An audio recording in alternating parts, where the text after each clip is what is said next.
अस्सलाम वालेकुम नाज़रीन, एक महकती और का मेज़बान हन्नान बुखारी और मैं हूँ फातिमा नासिर। सिटी एट 10 में आप लोगों को खुशामदीद कहते हैं। उम्मीद करती हूँ कि आप लोग ठीक हैं, अपना बहुत बहुत ख्याल रखें और अपने इर्द गिर्द के लोगों का भी ख्याल रखने की कोशिश करें। अगर हो सकता हो तो आपने कोशिश करनी है कि हर किसी के साथ काइंडनेस के साथ पेश आए, हमदर्दी के साथ पेश आए। हो सकता है किसी की बात आपको बहुत बुरी लग जाए या किसी की कोई हरकत आपको बुरी लग जाए, लेकिन बजाय कि उससे गुस्से से पेश आए या गुस्से से रिस्पॉन्ड करें, कोशिश करें कि आराम से उसके साथ पेश आए। हो सकता है कि उनका दिन ऑलरेडी बहुत मुश्किल गुजर रहा हो या बहुत ख़राब गुजर रहा हो और आपकी एक अच्छी बात, आपका एक छोटा सा जेस्चर उनका दिन और उनकी मुश्किल को आसान कर दे। तो जी बाकायदा तौर पे आगाज़ करते हैं और सबसे पहले बात करते हैं आज के मौसम के हवाले से। आइंदा 24 घंटे में फैसलाबाद शहर में मौसम की सूरत हाल कुछ इस तरह से रहने वाले हैं। कम से कम टेम्परेचर की बात करें तो 32 डिग्रीज टेम्परेचर रहेगा और ज़्यादा से ज़्यादा टेम्परेचर की बात करें तो 45 डिग्रीज रहेगा। और इसी के साथ अगर हवा की बात करें तो 13 किलोमीटर पर आवर की रफ्तार से हवा चलेगी और बारिश के अमकानात अभी तक तो 0% है, बट जितनी हबस और गर्मी महसूस हो रही है, मुझे लगता है कि हो सकता है कि ये बारिश कहीं ना कहीं में देखने को मिल ही जाए। काफ़ी अनप्रिडिक्टेबल है फैसलाबाद का मौसम। तो कभी भी ऐसे हो जाता है कि बारिश हो जाती है, कभी भी ऐसे हो जाता है कि गर्मी बहुत ज़्यादा हो जाती है। कोशिश करें हाइड्रेटेड रहें और लाजमी तौर पे बहुत सारी सनस्क्रीन का इस्तेमाल करें। बिल्कुल, और हाइड्रेटेड रहने के लिए वाटर बोतल हमेशा अपने साथ रखें। बाहर जब भी निकलें या बच्चे आपके बाहर निकलें तो उनके साथ भी वाटर बोतल जो है वो लाजमी तौर पे लेकर निकलें। और ख़ास तौर पे कहीं पे भी आप सड़क के ऊपर किसी को भी देखते हैं कि हीट स्ट्रोक हुआ है तो उसे हॉस्पिटल ले जाने से पहले फर्स्ट एड लाजमी तौर पे दें। फर्स्ट एड इंतहाई इंपॉर्टेंट समझी जाती है। टेम्परेचर जैसे जैसे बढ़ा है हीट स्ट्रोक के चांसेस भी बढ़ते चले जा रहे हैं। कोई भी शख्स ऐसा देखते हैं जो कि गर्मी की वजह से बेहाल हो रहा है, उसके सर में पानी डालें, उसकी बॉडी को नम करें ताकि टेम्परेचर बॉडी का जो है उसका डाउन आए। और कोशिश करें कि जब भी आप पानी पिएं उसमें लेमनेट भी डाल सकते हैं, चिया सीड्स भी डाल सकते हैं। हाइड्रेटेड रखें, डिटॉक्सीफाई करें बॉडी को और खुश रह के जिएं। यही हमारा पैगाम है आपके लिए। गर्मियों को अच्छे से गुजारें जनाब। आगे बढ़ते हैं। जैसे कि रोज़ाना की बुनियाद पे हम आपको कहते हैं आपके अंदर कोई भी टैलेंट मौजूद है तो उसको ज़ाया मत होने दें। उसके लिए आपको करना क्या होगा कि अपने टैलेंट की 30 सेकंड की वीडियो बना के हमें व्हाट्सएप करनी होगी इस नंबर पे जो कि आपकी स्क्रीन के ऊपर दिया जाएगा। वो टैलेंट आपके अंदर किसी भी किस्म का हो सकता है। एक्टिंग का है, स्केचिंग का है, सिंगिंग का है, होस्टिंग का है, वीलॉगिंग का है, ब्लॉगिंग का है। कोई भी टैलेंट आपके अंदर मौजूद है वो हमें व्हाट्सएप करें, हम आपका टैलेंट टीवी के ऊपर दिखाएंगे। और इसके साथ साथ आपकी खुशियों के अंदर भी जनाब शामिल होंगे। आपकी बर्थडे सेलिब्रेशंस को दिखाने के लिए आपको हमें व्हाट्सएप करनी होगी अपनी सेलिब्रेशन की केक कटिंग सेरेमनी की 30 सेकंड की वीडियो। हम वो वीडियो जो है वो अपने स्टूडियो से ऑन एयर करके आपकी खुशियों में शामिल होंगे। उसके लिए जस्ट आपको व्हाट्सएप करना होगा उसी नंबर पे जो कि आपकी स्क्रीन के ऊपर दिया जा रहा है। तो ये तो थी जनाब रोज़ाना की बातें। बहुत सारे लोग हमें वीडियोस भेजते भी हैं, हम दिखाते भी हैं, लेकिन इसके साथ साथ फातिमा जैसा कि आपको पता है रोज़ाना की रूटीन है, कोई ना कोई इंटरेस्टिंग खबर भी हम लाजमी तौर पर अपने जो शो है उसके अंदर शामिल करते हैं। तो आज एक खुशखबरी लेके आए हैं जनाब हम। वो ये है कि न्यूजीलैंड जो कि 18 साल से पिछले 18 साल से पाकिस्तान के अंदर क्रिकेट के लिए नहीं आई, अब वो अक्टूबर के अंदर ख़ास तौर पे पाकिस्तान के अंदर जो है वो क्रिकेट के मैचेस के लिए आ रही है। और ये खुश किस्मती है हमारी कि दोबारा से हमारे ग्राउंड्स की रौनकें जो हैं वो बहाल होंगी। दे धनाधन चौके छक्के के नारे जो हैं हमारे ग्राउंड्स के अंदर लगेंगे और बहुत सारी अवाम है जो कि हमारी ख़ास तौर पे क्रिकेट को लेकर बड़ी एक्साइटेड होती है। और न्यूजीलैंड की टीम जो है वो जैसे ही अपना टूर सेट करेगी 18 साल बाद जब पाकिस्तान के अंदर आएगी, तब तक मुझे उम्मीद है कि कोविड की सूरत हाल भी पाकिस्तान में काफ़ी हद तक बेहतर हो चुकी होगी। जो वीरानियाँ है ग्राउंड्स की वो अब ख़त्म होती हुई दिखाई दे रही हैं और क्रिकेट के शुदाई जो कि एक लंबे अरसे से इस तरह के इवेंट्स का इंतज़ार कर रहे थे उनके लिए ये बहुत बड़ी खुशखबरी होगी। क्रिकेट ग्राउंड में जाके अब अपने मनपसंद खिलाड़ियों को खेलते हुए अपनी आंखों के सामने जो है वो देख सकेंगे फातिमा। बिल्कुल हनान, और आई थिंक बहुत ही पॉजिटिव स्टेप है इन द राइट डायरेक्शन। और आगे चलते उम्मीद करती हूँ बिकॉज सब स्पोर्ट्स फैन के लिए, वो चाहे कोई भी स्पोर्ट क्यों ना हो, कि पाकिस्तान में और भी इंटरनेशनल टीम्स आए, वो कंफर्टेबल फील करें और एक दफ़ा फिर हम लोग स्पोर्ट्स की जो हर पाकिस्तानी के दिल में जो मोहब्बत है उसको पूरी तरह से एंजॉय कर सके। तो जो आपको पता है कि जिस तरह से हनान ने कहा कि इंटरेस्टिंग चीज़ें तो हमारे शो में हमने लाजमी तौर पे ऐड करनी ही होती हैं, तो हमारे रिपोर्टर अली रज़ा ने एक बहुत ही मज़ेदार पैकेज तैयार किया है जिसमें वो लोगों से पूछ रहे हैं कि अगर एक दिन के लिए उनको इमरान खान की तरफ से कॉल की जाए, यानी कि किसी भी दिन अगर उनको इमरान खान कॉल करें तो आखिर उनका क्या रिस्पॉन्स होगा? परेशान हो रहे थे लोग कि अगर वजीर आजम का फोन आ जाता है तो वो क्या करेंगे। बड़े दिलचस्प जवाब जो हैं शहरियों ने दिए। अगर आपको कॉल करे इमरान खान तो आप क्या कहेंगे? मैं बस यही पूछूंगा जनाब, नया पाकिस्तान कहाँ पे है जिसका वादा किया था उन्होंने? नया पाकिस्तान नजर नहीं आ रहा। ये सवाल बहुत सारे हाँ, लोगों के दिलों में बेशक।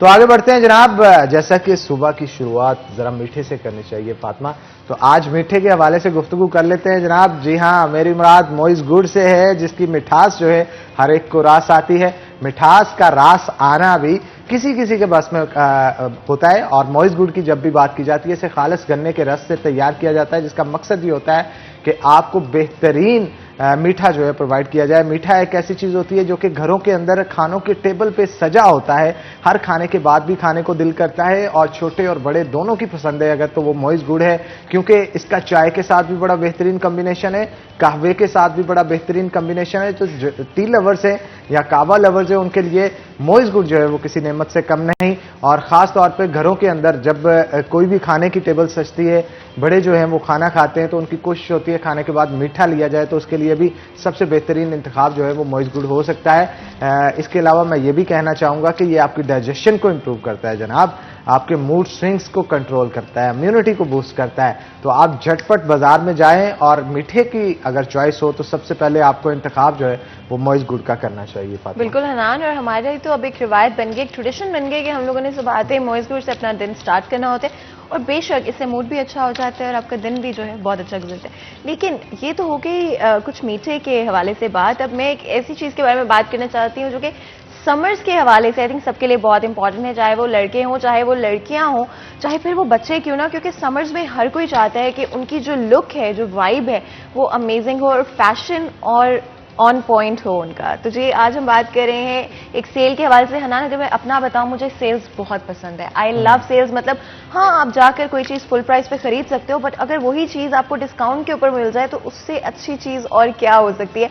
और स्टाइलो, जो कि मेरा पर्सनली फेवरेट ब्रांड है, उनकी तरफ से एक सेल लगाई गई है जहां पर आपको 11% से लेके 51% तक ऑफ मिल रहा है मोस्ट चीज़ों के ऊपर। और इसमें सिर्फ जूते इंक्लूडेड नहीं है, बिकॉज ऑफ कोर्स स्टाइलो के शूज़ के हवाले से बात करें और उनकी जो समर कलेक्शन है उसमें आपको different colours, different design, different range और वेराइटी तो मिल ही जाएगी। उसी के साथ साथ उनके जो परफ्यूम्स हैं, हैंड बैग्स हैं, इवन जो उनकी प्रेट वेयर कलेक्शन है और ज्वेलरी कलेक्शन, उस पर भी आपको ऑफ मिल रहा है, यानी कि इट्स एन अमेजिंग ऑफर। मेरा खुद कुछ दिन पहले स्टाइलो का चक्कर लगा है और मेरी अम्मी भी साथ थी, मेरी भाभी भी साथ थी, और हम लोग मतलब I don't know why this happens कि जब आप सेल देखते हो और ऊपर से अच्छी वैरायटी की चीज़ें आपको पड़ी हुई मिलती हैं तो आप अपने आप को रोक ही नहीं पाते हो, और हमेशा ऐसे होता है कि आप कुछ ज़्यादा ही खरीद लेते हो, फिर घर आके आप सोच रहे होते हो कि इतना ज़्यादा आपने क्यों खरीदा। लेकिन स्टाइलो की कलेक्शन कुछ है ही इस तरह की कि लाजमी तौर पर आप लोग जाएँ और उनकी समर कलेक्शन को लाजमी तौर पर जाकर चेकआउट करें। बिल्कुल आप ठीक कह रही हैं। और जब भी सेल लगी होती है तो आप जब अंदर दाखिल होते हैं तो यूं महसूस होता है ये भी खरीद लें, वो भी खरीद लें। इतना कुछ जब खरीद लेते हैं, ज़रूरत से ज़्यादा बंदा ले लेता है, लेकिन बाद में यूटिलाइज भी हो जाता है। बहुत सारी खवातीन ज़रा शार्प होती हैं इस मामले में, वो अपनी कलर कम्बिनेशन को देख के ना चीज़ों को सिलेक्ट कर लेती हैं एक पूरा साल के लिए। उन्हें पता होता है कि जनाब इसके बाद सेल जो है वो कितनी देर बाद लगेगी। लेकिन ये जो सेल है, जैसे आपने कहा ना कि कितनी देर बाद लगेगी, ये जो सेल है महदूद मुद्दत के लिए, यानी कि लिमिटेड टाइम पीरियड के लिए ये सेल लगाई गई है। तो जल्दी करें और अपने नियरेस्ट स्टाइलो आउटलेट पर जाएं, जो कि आपको पता है कि स्टाइलो के पूरे पाकिस्तान में हर शहर के अंदर ऑलमोस्ट आउटलेट्स मौजूद हैं। तो जल्दी से अपने नियरेस्ट आउटलेट पे जाएं और जाकर ढेर सारी शॉपिंग कर लें। हनान, मुझे लग रहा है कि आप तो नहीं जाने वाले, क्योंकि आपको पता है ना कि स्टाइलो पे सिर्फ लड़कियों की चीजें नहीं होती हैं, बच्चों की और लड़कों की भी वैरायटी अवेलेबल होगी। बिल्कुल आप ठीक कह रहे हैं। मेरे भांजे भतीजियां भी हैं, उनके लिए भी मैं शॉपिंग करने के लिए लाजमी तौर पर वहां पे जाऊंगा। तो आगे बढ़ते हैं जनाब।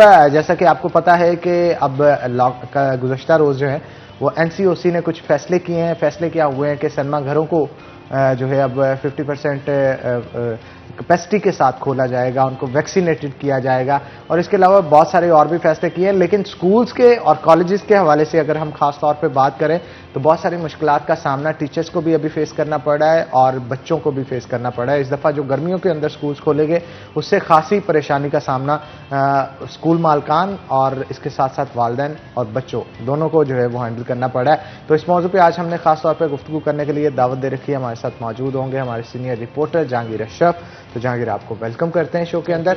जहांगीर, क्या मौजूदा सूरत हाल है, किस तरफ जा रही है स्टडी का सिस्टम हमारा, किस डगर पे चल चुका है और आने वाले एक साल के अंदर कहाँ पे स्टैंड दिखता है आपको ये तमाम चीजें?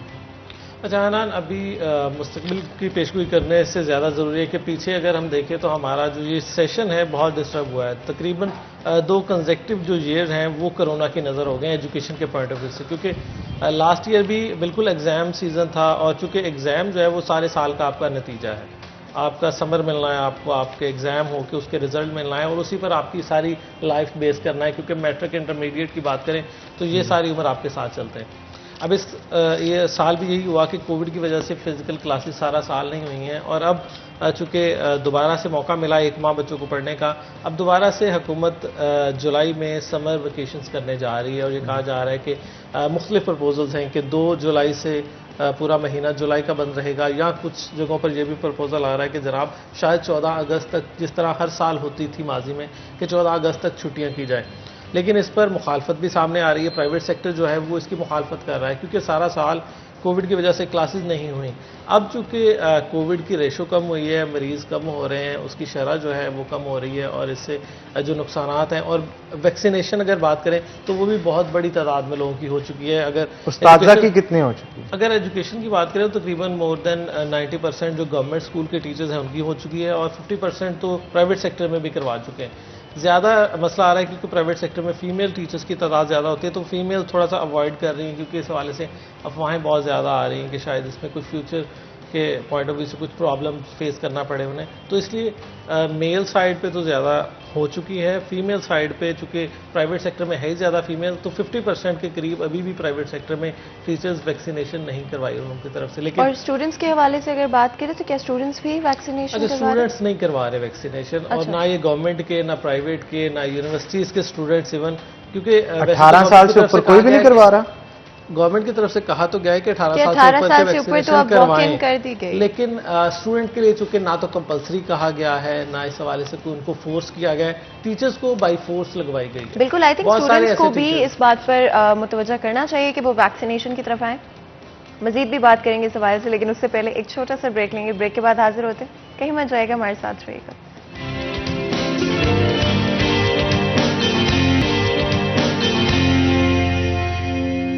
Welcome back. सिटी एट 10 में आप लोगों को एक दफ़ा फिर खुशामदीद कहते हैं। बात कर रहे हैं आज एजुकेशन के हवाले से, different educational institution, university students vaccination के प्रोसेस में कहाँ तक पहुँचे हैं, बिकॉज ऑफ कोर्स बहुत इंपॉर्टेंट है कि वैक्सीनेशन कंप्लीट की जाए, जिसके बाद ही चीज़ें नॉर्मल सी की तरफ वापस जाना शुरू होंगी। फिर भी हम ये नहीं कह सकते कि कल ही चीज़ें नॉर्मल हो जाएंगी, लेकिन it will be a step in the right direction. Jahangir हमारे साथ है, मैं यही पूछना चाहूँगी, स्टूडेंट्स के हवाले से हम बात कर रहे थे कि इवन दो 18+ के लिए वॉक इन सेंटर्स में खोल दिया गया है कि आप जाकर वैक्सीनेशन करवा सकते हैं। गवर्नमेंट की तरफ से भी कहा गया है, इवन यूनिवर्सिटी की तरफ से भी कहा जा रहा है कि आप वैक्सीन लगवा लें, लेकिन स्टूडेंट्स की तरफ से क्यों वैक्सीनेशन नहीं करवाई जा रही है? क्या कोई वजह है जिसकी वजह से वो कतरा रहे हैं या वो घबरा रहे हैं कि वो वैक्सीनेशन नहीं लगवाना चाहते? अच्छा, स्टूडेंट्स के हवाले से ये है कि एक तो चूँकि कोविड की वजह से जितने भी मुतासिर होने वाले हैं उनका एज ग्रुप फैक्टर करता है कि हमारे यहाँ यूथ जो है उसको इतना ज़्यादा इफेक्ट नहीं किया कोरोना ने, जिसकी वजह से कोई रुझान नहीं है वैक्सीनेशन का। और दूसरी वजह यह भी है कि चूँकि इतनी ज़्यादा सोशल मीडिया पर इस हवाले से अफवाहें गर्दिश कर रही हैं कि अब सबके माइंड में कोई ना कोई खदशा मौजूद है साइड इफ़ेक्ट के हवाले से, और मुख्तलिफ पर्सपेक्टिव जो इसके पेश किए जा रहे हैं सोशल मीडिया पर, उससे खौफ की वजह से लोग वैक्सीन से अवॉइड कर रहे हैं। और बिलखसूस यूथ जो है वो कह रही है अभी हमें जीना है, क्योंकि एक वो बड़ा चल रहा था कि शायद 2 साल बाद, उसको कोई रियलिटी नहीं है उसमें, लेकिन उसके बावजूद लोग जो हैं इसको चाहे ज़राए मज़ा ले रहे हैं, लेकिन बहुत सारे के माइंड में कहीं ना कहीं ये खदशात मौजूद हैं, अफवाहें मौजूद हैं, मुख्तलिफ इसके जो साइड इफ़ेक्ट्स मौजूद हैं, तो जिसकी वजह से जो यूथ है और स्टूडेंट्स है वो अवॉइड करते हैं। वो कह रहे हैं हमें क्या है, क्योंकि उनकी इम्यूनिटी वैसे ही इस एज में काफ़ी ज़्यादा होती है, तो ये जैसे जैसे आपकी एज बढ़ती है आपकी इम्यूनिटी डाउन होती जाती है। वैसे तो आई थिंक यूनिवर्सिटीज की तरफ से मतलब बच्चों को तब तक अलाउ ही नहीं करना चाहिए जो 18+ स्पेशली हैं, कि वो यूनिवर्सिटी वापस आ सकें या कॉलेजेस अटेंड कर सकें, क्योंकि रिविजन क्लासेस आजकल चल रही हैं, तो जब तक कि वो वैक्सीन नहीं लगवा ले। अच्छा, लेकिन अभी तक ऐसा कोई यूनिवर्सिटीज़ की तरफ से नहीं आया। वाहद गवर्नमेंट की तरफ से टीचर्स पर ये शर्त आयद थी कि वो उसी सूरत में स्कूल में, कॉलेज में, यूनिवर्सिटी में आके पढ़ा सकेंगे जब तक वो वैक्सीन नहीं करवा लेते। अब यूनिवर्सिटीज़ में, जीसी यूनिवर्सिटी और एग्रीकल्चर यूनिवर्सिटी में वैक्सीनेशन सेंटर बनाए गए, वहाँ पर भी सिर्फ फैकल्टी, स्टाफ और इनको लगाई गई स्टूडेंट्स के हवाले से कोई वाज़ेह पॉलिसी इनकी नहीं थी कि स्टूडेंट्स भी आएँ और जहाँ से वैक्सीनेशन लगवाएं। अब देखें, ये पॉसिबल भी नहीं है कि अगर फॉर एग्जांपल अगर एग्रीकल्चर यूनिवर्सिटी में बनाए तो वहाँ अगर 25,000 स्टूडेंट को कैसे लगाई जाएगी वैक्सीन, ठीक है, क्योंकि वो अपने चंद हज़ार फैकल्टी और मुलाजमीन को तो लगा सकते हैं वैक्सीन, लेकिन अगर कहें कि यूनिवर्सिटी खुद अपने सेंटर में 25,000 स्टूडेंट को लगाए तो शायद पॉसिबल नहीं होगा। जीसी यूनिवर्सिटी की बात करें तो इसकी तादाद तो 40,000 से भी क्रॉस कर जाती है। यहाँ भी वैक्सीनेशन सेंटर बनाया गया और सिर्फ 4,000 डोजेस के करीब इनको मिली, और वो सिर्फ फैकल्टी और उनके लिए थी, मुलाजमीन के लिए। तो ये पॉसिबल ही नहीं कि हमारी यूनिवर्सिटीज़ या हमारे कॉलेजेस खुद इसको टेकअप करें, क्योंकि तादाद इतनी ज़्यादा है। अगर सिर्फ स्कूल्स की बात करें तो उसमें 8 लाख के करीब बच्चे इनरोल हैं फैसलाबाद में। अगर कॉलेजेस में चले जाएं तो वहाँ भी तकरीबन 2-4 लाख स्टूडेंट बन जाते हैं, क्योंकि ग्रेजुअली तादाद कम होती जाती है। यूनिवर्सिटीज़ की बात करें तो वो मतलब 1-2 लाख होगी फैसलाबाद की तमाम यूनिवर्सिटीज़ में मिला के। तो ये मसला है कि इतने बड़ी तादाद में स्टूडेंट्स के लिए अगर आपने वैक्सीनेशन करवाना हो तो वो अवेलेबल भी नहीं है। हमारे यहाँ अक्सर खबरें आती हैं कि जनाब फैसलाबाद के वैक्सीनेशन सेंटर्स में वैक्सीन ख़त्म हो गई। अब देखिए, सिर्फ अगर आप यूनिवर्सिटी और कॉलेज के 5 लाख स्टूडेंट लगा लें, 4-5 लाख, तो उनको लगाना भी पॉसिबल नहीं है गवर्नमेंट के लिए। तो इसलिए इनको यही है कि अगर जो फील करता है कि उसको ज़रूरत है, वो खुद को वीक फील कर रहा है, इम्यून सिस्टम वो समझता है कि इस काबिल नहीं, तो वो लगवा ले वैक्सीन।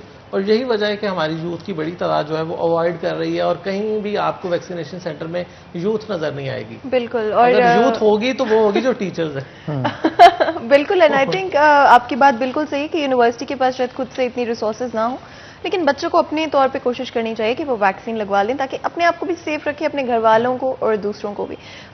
एक और चीज़ जो कि आजकल सोशल मीडिया, आपको पता है कि स्टूडेंट्स और जो अथॉरिटीज़ हैं उनके दरमियान एक चैनल बना रहा है। हमने पिछले 2 सालों में देखा है कि जहाँ पे यूनिवर्सिटीज़ बंद हुई, पेपर्स, कभी एग्ज़ाम्स हो रहे थे, कभी नहीं हो रहे थे, कभी रिविजन्स हो रही थी, कभी नहीं हो रही थी।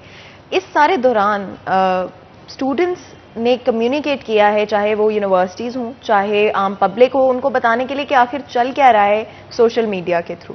और अब एक दफ़ा फिर, इवन दो बहुत सारे स्टूडेंट्स अब जो रिविजन क्लासेस हो रही हैं और जो इसके बाद एग्जामिनेशंस होंगे उससे खुश हैं, लेकिन मैंने एक दफ़ा फिर ये थोड़े थोड़े अरसे के बाद कैंसिल एग्जामिनेशंस का जो हैशटैग है उसको फिर से दोबारा जागते हुए देखा है। तो इसके पीछे क्या कहानी है? क्या बच्चे अभी भी ऐसे बच्चे हैं जो चाहते हैं कि इवन अब सिर्फ कुछ सब्जेक्ट्स के एग्जाम्स होंगे, बर्डन भी कम कर दिया गया है, सिलेबस भी कम कर दिया, तो अभी भी ऐसा क्यों है कि ये बार बार कैंसिल एग्जामिनेशन की जो सुई बच्चों की फंस सी गई लगता है?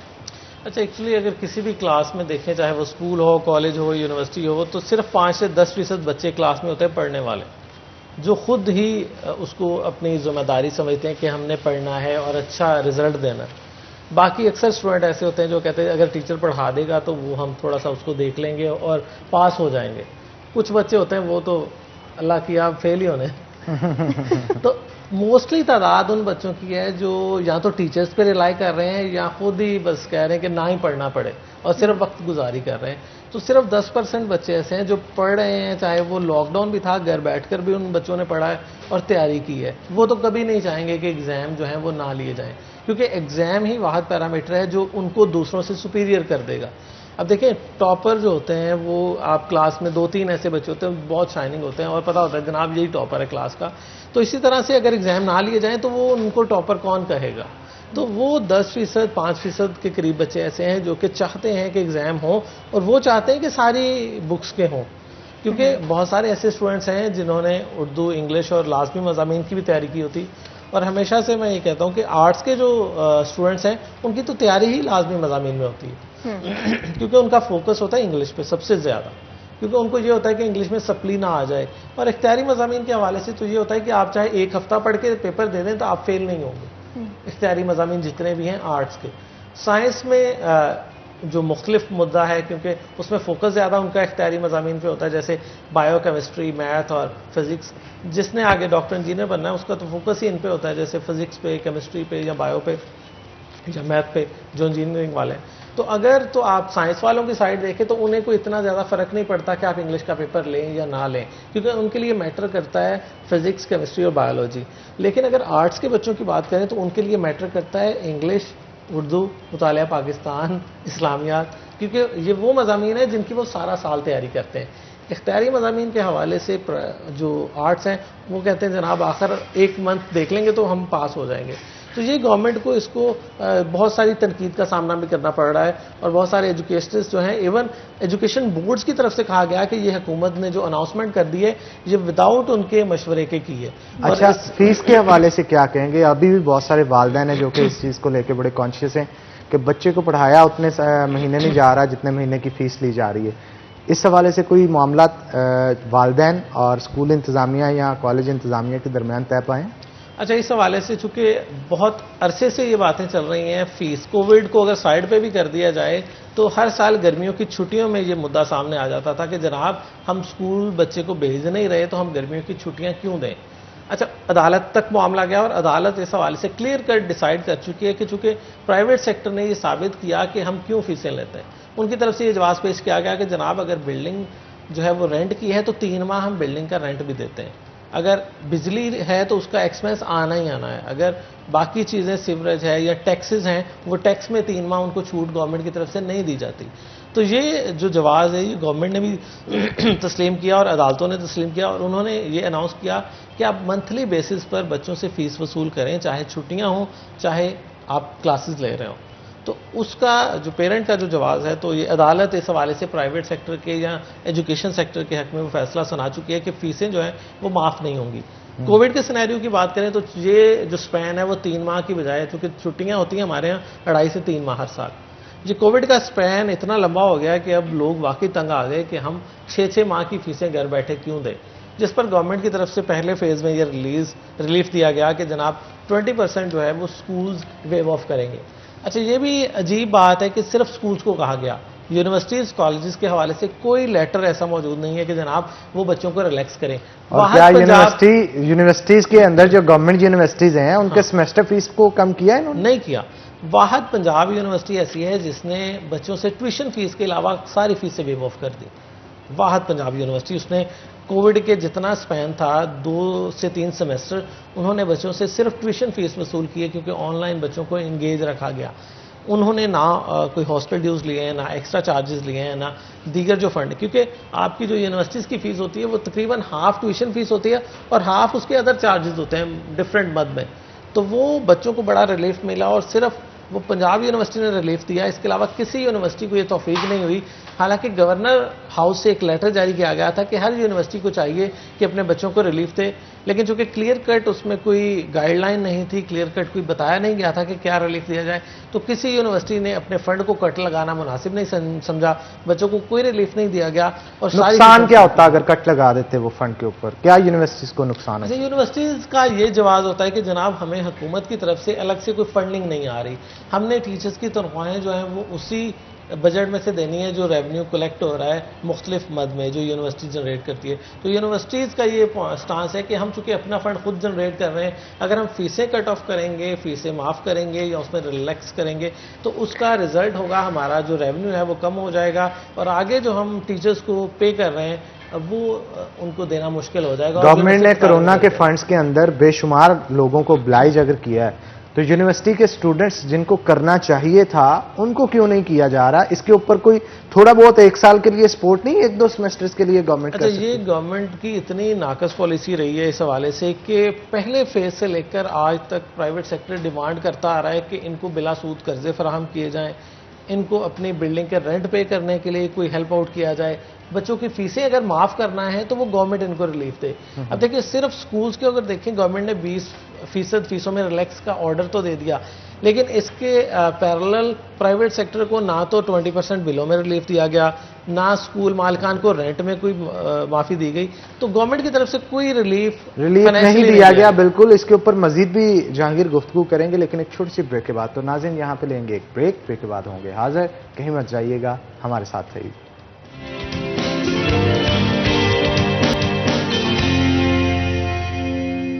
वेलकम बैक नाज़रीन, ब्रेक के बाद खुश आमदीद। नाज़रीन, एक जानब जहां वालिदैन की जानब से इस चीज़ का कहा जा रहा है कि इतनी गर्मी के अंदर स्कूल्स को नहीं खोलना चाहिए, दूसरी जानब प्राइवेट स्कूल्स मालकान की जानब से ये कहना है कि पढ़ाई का बहुत हर्ज हो चुका, 1 साल तकरीबन स्कूल जो हैं वो बंद रहे कोरोना वायरस की वजह से। अब उस पढ़ाई के गैप को मुकम्मल करने के लिए स्कूलों को खुला रखना चाहिए। और हम खास तौर पे उनका ये कहना था कि गर्मियों के हवाले से कुछ ऐसे इंतजाम कर लिए जाएंगे जिससे बच्चे आराम से अपना स्टडी सिस्टम जो है उसे कंटिन्यू कर सके। लेकिन मुखालफत इस चीज़ की उनकी जानब से की जा रही है कि मजीद छुट्टियां ना की जाएं, इससे ना तो सिलेबस कवर होगा, ना ही बच्चे उस गैप को फिल कर पाएंगे।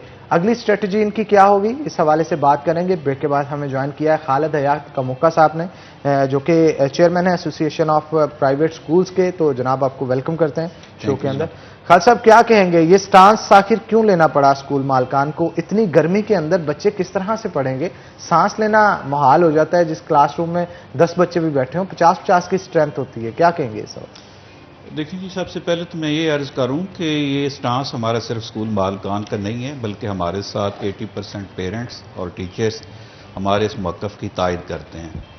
देखें, पिछला पूरा साल गुजरा, उसमें तकरीबन फैसलाबाद डिस्ट्रिक्ट के बच्चों को 55 डेज़ के करीब पढ़ने का मौका मिला, और बाकी जो अज़ला हैं हमारे डिवीजन्स के, उनको तकरीबन 110 दिन जो पढ़ने का मौका मिला। हम ये चाहते हैं कि कोई ऐसी हिकमत अमली अपनाई जाए, ऐसी स्ट्रेटजी बना ली जाए ताकि बच्चों का जितना लर्निंग लॉस हो चुका है उसको मिनिमाइज़ किया जा सके। अब 1 जून की में हमने इदारे खुले रखे, कामयाब एग्जाम्पल हमारे सामने। अगर हम इसकी टाइमिंग कम कर लेते हैं, सुबह 7 से 9:30 बजे तक की हमने तजवीज़ दी है, इसमें 5 पीरियड जो मेजर सब्जेक्ट्स हैं उनको पढ़ाया जा सकता है। 30-30 मिनट का एक पीरियड काफ़ी है, और इस तरीके से बच्चों का जो तालीम व ताल्लुम का सिलसिला है वो भी जारी रहेगा, और उसके साथ साथ हम बच्चों को गर्मी की शिद्दत से भी बचा सकते हैं। अभी तक जो हमने नोट किया है, 9-9:30 बजे तक जो दर्जा हरारत है वो 35 डिग्री सेंटीग्रेड से ऊपर नहीं गया।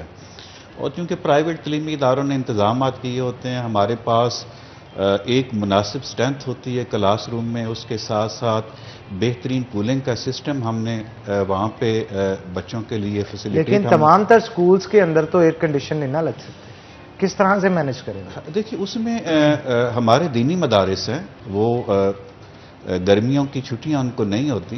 दीनी मदारिस के बच्चे जो हैं वो सुबह अपने मदारिस को जाते हैं और उनका जो भी कोर्स होता है उसको मुकम्मल करते हैं। इसी तरीके से अगर प्राइवेट तलीमी इदारों को और सरकारी तलीमी इदारों को भी खोला जा सकता है, इसमें ऐसी कोई मुश्किलात आड़े नहीं आ सकती। उस वक्त गर्मी की शिद्दत इतनी ज़्यादा नहीं है, और हमने यही तजवीज़ दी है। अगर 9:30 बजे तक इदारों को तो बहुत ज़्यादा है, मैं इस बात में आपसे एग्री नहीं करूँगा। गर्मी तो इस कदर ज्यादा है कि सांस नहीं आप 2 मिनट धूप में खड़े होकर ले सकते। इतना इवन रूम के अंदर सफोकेशन हो जाती है। आप बच्चे तो तौबा तौबा, वहां पे तो जो सूरत हाल होगी। जहांगीर, आप क्या कहेंगे इस हवाले से? एग्री करते हैं खालिद हयात कमोका? इस हवाले से फैसिलिटीज़ की बात करें तो वो हर स्कूल की डिफरेंट है। अब सबसे पहले अगर गवर्नमेंट स्कूल की बात करें तो सबसे ज़्यादा एतराज़ उन्हीं के हवाले से होता है कि जनाब चूंकि मुतबादल इंतजाम कोई नहीं है। गवर्नमेंट स्कूल्स फिर भी खुले होते हैं। प्राइवेट स्कूल्स की मैं बात कर रहा हूं, जो गली मोहल्लों के अंदर कितने स्कूल्स हैं, आपको इस चीज का बखूबी इल्म है। छोटे छोटे रूम्स के अंदर 50-50 की स्ट्रेंथ बैठाई होती है उन्होंने, उस हवाले से। लेकिन वही बात है कि अगर आप अल्टरनेट की बात करें तो सबसे पहले तो गवर्नमेंट में नहीं है, प्राइवेट सेक्टर में जहां अवेलेबल हैं। अच्छा, ये कंडीशन लगा देनी चाहिए, जैसे हर साल समर कैंप की इजाज़त सिर्फ उन इदारों को होती है जो वालिदैन एग्री करें कि वो बच्चों को अल्टरनेट इलेक्ट्रिसिटी फैसिलिटेट कर रहे हैं या नहीं। क्योंकि अगर लोड शेडिंग होगी, अल्टरनेट इंतजाम नहीं होगा, तो फिर बच्चों को मुश्किल होगी क्लासेस अटेंड करने में। तो लास्ट ईयर या इससे पहले ये प्रैक्टिस रही है कि सिर्फ उन तालीमी इदारों को समर कैंप की इजाज़त दी जाती थी जो कि फैसिलिटीज़ रखते हैं। तो अगर इस तरह की कोई कंडीशन लगा दी जाए कि अगर जिनके पास अल्टरनेट मौजूद है, सिर्फ वही बच्चों को बुला सकते हैं। तो यकीनी तौर पर सब स्कूल या तो वो अल्टरनेट का इंतजाम करेंगे या फिर वो छुट्टियां करेंगे। जहांगीर, मैं यहाँ पे पूछना चाहती हूँ कि ये इतना इंपॉर्टेंट क्यों है? बिकॉज रिविजन सेशंस तो जुलाई में खत्म हो जाएंगे ऑफ कोर्स, बिकॉज एग्जाम से 2 दिन पहले तो कोई बच्चा नहीं चाहेगा कि वो अभी भी स्कूल जा रहा हो। तो उसके बाद भी क्यों जरूरी है कि स्कूलों को खोला रखा जाए? 1 महीना इंतजार भी तो किया जा सकता है। अच्छा, एक्चुअली गवर्नमेंट ने जो नया सेशन अनाउंस किया ना, वो बड़ा उसका टाइम, एक ऐसा टाइम कर दिया है कि सारे कंफ्यूज हैं। अब कभी भी ऐसा नहीं हुआ कि प्राइवेट सेक्टर और गवर्नमेंट सेक्टर का एक दफा स्टार्ट हो एक टाइम पे शुरू। अब देखें, गवर्नमेंट ने कहा है कि हम 1 अगस्त से स्टार्ट करेंगे नया सेशन, जबकि प्राइवेट सेक्टर पहले ही मार्च में शुरू कर चुका है। मतलब लॉकडाउन से पहले अक्सर स्कूल्स अपना सेशन स्टार्ट करवा चुके हैं। उनको ये है कि जो हमने सेशन स्टार्ट करवाया उसमें बच्चों को पढ़ने का मौका नहीं मिला। तो उनका ये स्टांस है कि हमने मार्च से स्टार्ट लिया है, लेकिन अभी तक हम सिर्फ 1 माह पढ़ा सके हैं।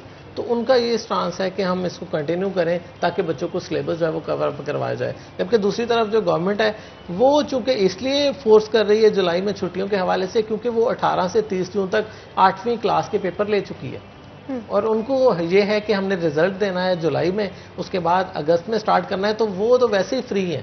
तो मौका साहब से पूछ लेते हैं, जनाब क्या स्ट्रेटजी है अब आगे?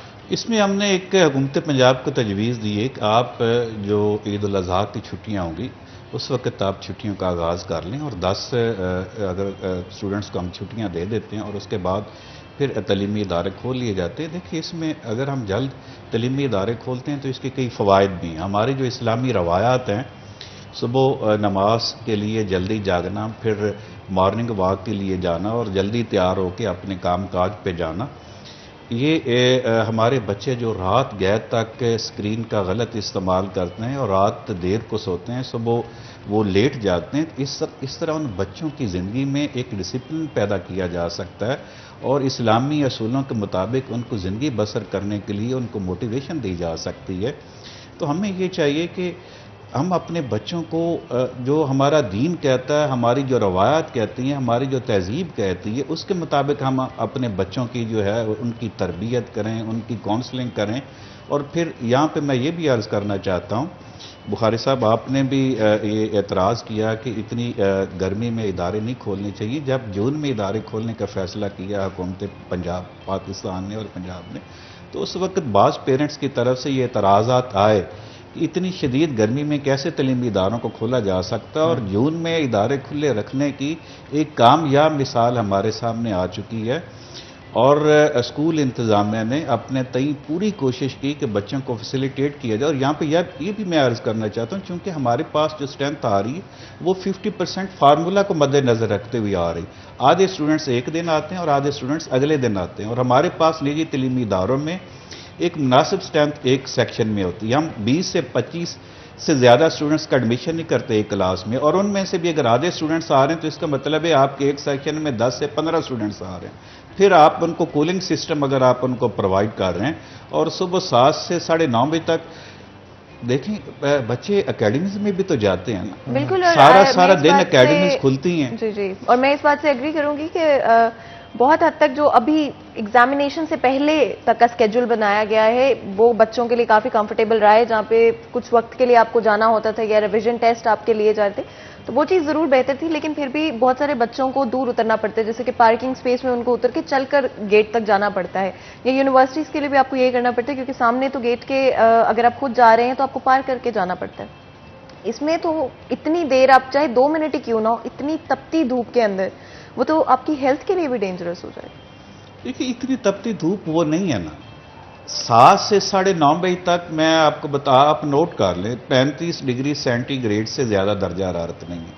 अगर हम खुद अगर इतनी धूप में बाहर नहीं जा सकते, हम बच्चों को इतनी धूप बर्दाश्त करने के लिए उनकी तरबियत नहीं करते, उनको ज़हनी तौर पे तैयार नहीं करते, तो अमली ज़िंदगी में वो बड़ी कामयाबियाँ हासिल नहीं कर सकते, जिसके लिए हम अपने बच्चों को बड़े ड्रीम्स देते हैं, बड़े ख्वाब देते हैं कि बेटा आपने इन टारगेट्स को अचीव करना है। जब उनको हम सहल पसंद करेंगे, उनके लिए आसानियाँ पैदा करने के लिए कोशिश करेंगे, और हम कोशिश करेंगे कि वो दिन रात एयर कंडीशन पे बैठे रहें, धूप पे बाहर ना निकलें, तो फिर इस तरीके से वो बड़े मकासद जो हासिल करना वो बड़ा मुश्किल हो जाता है। बिल्कुल, और ज़्यादा से ज़्यादा गर्मी तो हम देख ही रहे हैं कि हर साल गर्मी भी ज़्यादा होती जा रही है, क्योंकि क्लाइमेट चेंज की वजह से भी ये ऑब्वियसली हो रहा है। लेकिन अगर स्कूल्स, जैसे कि जहांगीर आपने सही कहा कि अगर तो स्कूल्स जो अफोर्ड कर सकते हैं कि वो एयर कंडीशन प्रोवाइड करें, पानी या जो भी जिस तरह से हाफ स्ट्रेंथ अगर वो बुला सकते हैं, उस तरह से बेहतर रहेंगी चीज़ें कि उन स्कूल्स को ही इजाज़त दी जाए कि आप ये जो अगले 2 महीने हैं, जुलाई और अगस्त, जिसमें ज़्यादातर गर्मी पड़ने वाली है, और सितंबर का आधा महीना मेरे ख्याल है बहुत गर्मी पड़ती है, तो लेकिन इस हवाले से भी अगर खोल भी दिया जाता है तो सेशन की टाइमिंग्स तो लंबी होंगी। अगर नई क्लासेस शुरू हो रही हैं तो फिर रिवीजन टेस्ट की तरह तो नहीं किया जाएगा चीज़ों को, पूरा दिन अगर क्लासेस होती हैं तो वो तो बात वहीं पे चली जाती है कि बच्चों के लिए मुश्किल ही अच्छा, होगा। स्कूल्स वाले इसलिए ज्यादा इन्फोर्स करें क्योंकि मैट्रिक के एग्जाम ये ले गए जुलाई के एंड पे। अब ये पूरा महीना अगर मिल गया मौका मजीद तैयारी करवाने का तो बच्चों की जो तैयारी है वो अच्छी हो जाएगी मैट्रिक के हवाले से।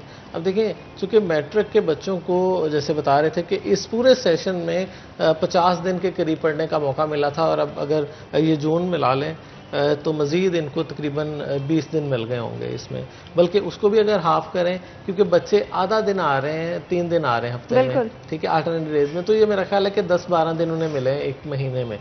तो इस तरह से उनको मज़ीद टाइम मिलेगा क्योंकि पूरा साल हमारे अक्सर स्कूल ऐसे हैं जो कि बच्चों को ऑनलाइन तैयारी नहीं करवा सके। ये बात माननी पड़ेगी, चाहे प्राइवेट सेक्टर हो, गवर्नमेंट सेक्टर हो, मैट्रिक के बच्चे को ऑनलाइन तैयारी नहीं करवाई गई।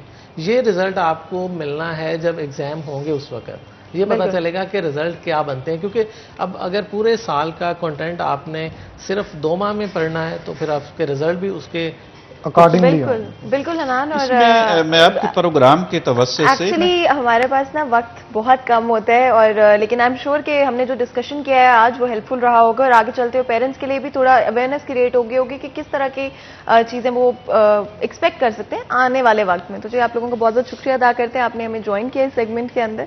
इसी के साथ एक छोटा सा ब्रेक लेंगे और ब्रेक के बाद हाजिर होंगे, तो कहीं मत जाइएगा, हमारे साथ रहिएगा।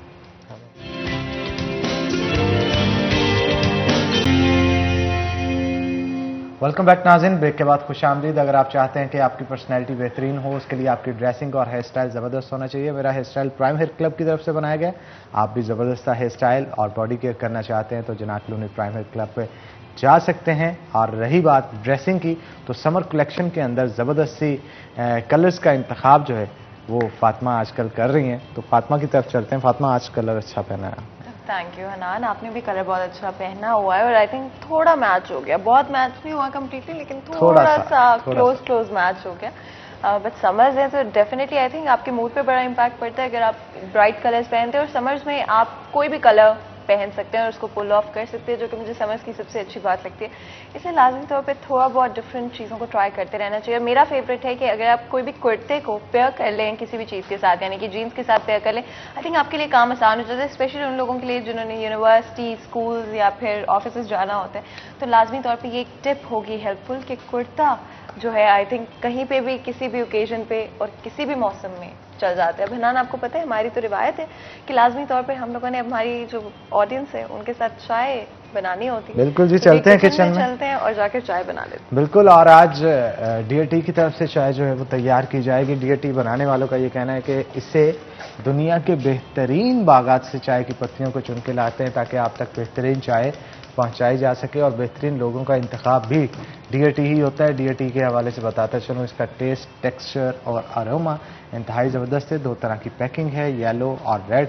येलो जो है वो एक्सट्रीम क्वालिटी की है, रेड जो है वो डीएटी दाने वाली है। अगर कोई स्ट्रॉन्ग चाय पीना चाहता है तो उनके लिए रेड दाने वाली जो है उनका इंतखाब करना चाहिए। और एक्सट्रीम क्वालिटी की जो है वो मोस्ट यूजुअली इन ऑफिस जो है वो इस्तेमाल की जाती है।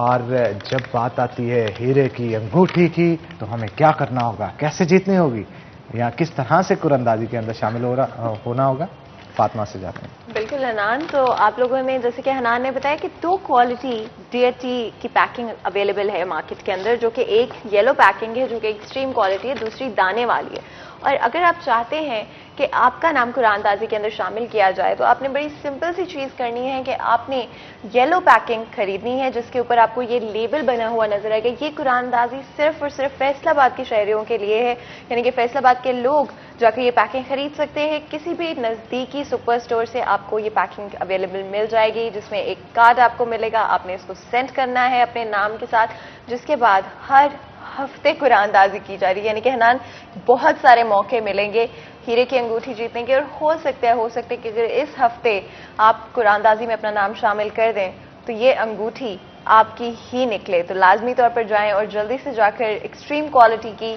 DAT की पैकिंग खरीदें और अपना नाम कुरानदाजी के अंदर शामिल कर लें। और ऑफ कोर्स हो सकता है, और हमें भी बताएं, अगर आपकी हीरे की अंगूठी निकल आई है तो लाजमी तौर पे हमें बताएं, क्योंकि हम हमेशा ही आप लोगों की सारी खुशियों के अंदर शामिल होना चाहते हैं। और इसके अलावा भी अगर DAT के हवाले से बात करें तो कोई भी चीज़ जब कमर्शियल पर्पसेस के लिए नहीं बल्कि कस्टमर्स के लिए की जाती है, पैशन के साथ की जाती है, तो आई थिंक उसके रिजल्ट्स आपको बेटर ही मिलते हैं। और DAT की यही खासियत है कि इनके जो मेकर्स है, जो टीम है DAT के पीछे, वो कमर्शियल पर्पसेस के लिए नहीं बल्कि आप लोगों को नंबर 1 प्रायोरिटी रखते हुए DAT को तैयार करते हैं, जिसकी वजह से इसकी पत्ती इतनी फाइन होती है, इसका टेस्ट और अरोमा इतना अच्छा होता है, लेकिन उसके साथ साथ आपकी सेहत के लिए भी बहुत मुफीद होती है। चाहे वो टेक्सचर के हवाले से हम लोग बात करें, चाहे फिर वो आपकी इम्यूनिटी के हवाले से बात करें, चाहे वो आपकी ओवरऑल सेहत हो, और स्पेशली आई थिंक रिफ्रेश कर देना। गर्मियों के मौसम में AC में जब आप सो के उठते हो ना, तो उठना बहुत मुश्किल हो जाता है, लेकिन DAT का सिर्फ 1 कप आपको रिफ्रेश कर देता है और आपको रेडी कर देता है फॉर योर डे। चाहे फिर आप stay at home